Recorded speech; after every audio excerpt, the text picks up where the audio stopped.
আজি আমাৰ গোটেই বৰ্তমান গোৱালপাৰা জিলা আৰু গোটেই অভিযুক্ত গোৱালপাৰা জিলাৰ কাৰণে আমাৰ কাৰণে এটা ভাল দিন।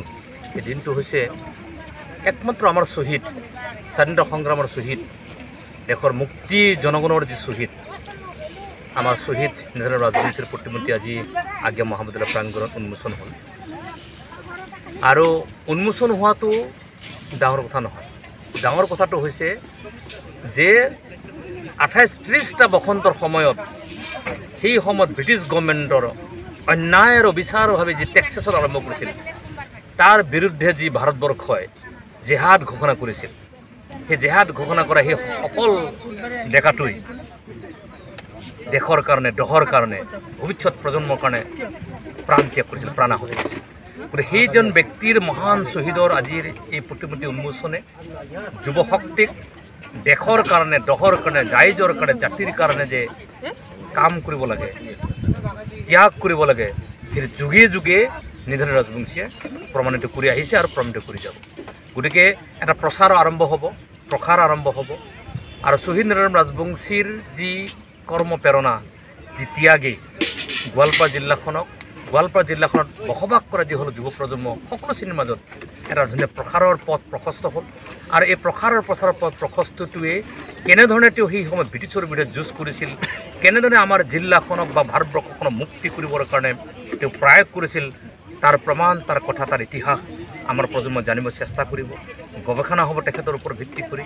আৰু আমাৰ ভৱিষ্যত প্ৰজন্ম আমি সকলোৱে তেখেতৰ আদৰ্শৰে আমি আগবাঢ়ি যাবৰ কাৰণে সক্ষম হ'ম।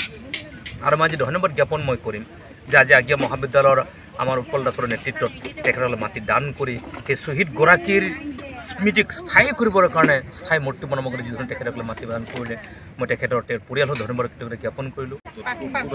আজি আমাৰ গোটেই বৰ্তমান গোৱালপাৰা জিলা আৰু গোটেই অভিযুক্ত গোৱালপাৰা জিলাৰ কাৰণে আমাৰ কাৰণে এটা ভাল দিন।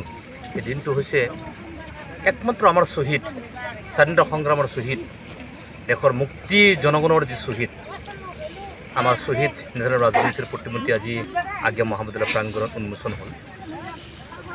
আৰু উন্মোচন হোৱাটো ডাঙৰ কথা নহয়। ডাঙৰ কথাটো হৈছে যে 28-30টা বসন্তৰ সময়ত সেই সময়ত ব্ৰিটিছ গভৰ্ণমেণ্টৰ অন্যায় আৰু বিচাৰভাৱে যি টেক্সেশ্যন আৰম্ভ কৰিছিল, তাৰ বিৰুদ্ধে যি ভাৰতবৰ্ষই জেহাদ ঘোষণা কৰিছিল, সেই জেহাদ ঘোষণা কৰা সেই সকল ডেকাটোই দেশৰ কাৰণে, দহৰ কাৰণে, ভৱিষ্যত প্ৰজন্মৰ কাৰণে প্ৰাণ ত্যাগ কৰিছিল, প্ৰাণাহুতি দিছিল।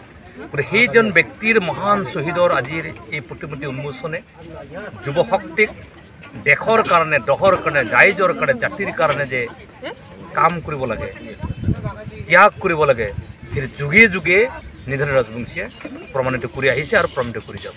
গতিকে এটা প্ৰচাৰ আৰম্ভ হ'ব, প্ৰসাৰ আৰম্ভ হ'ব।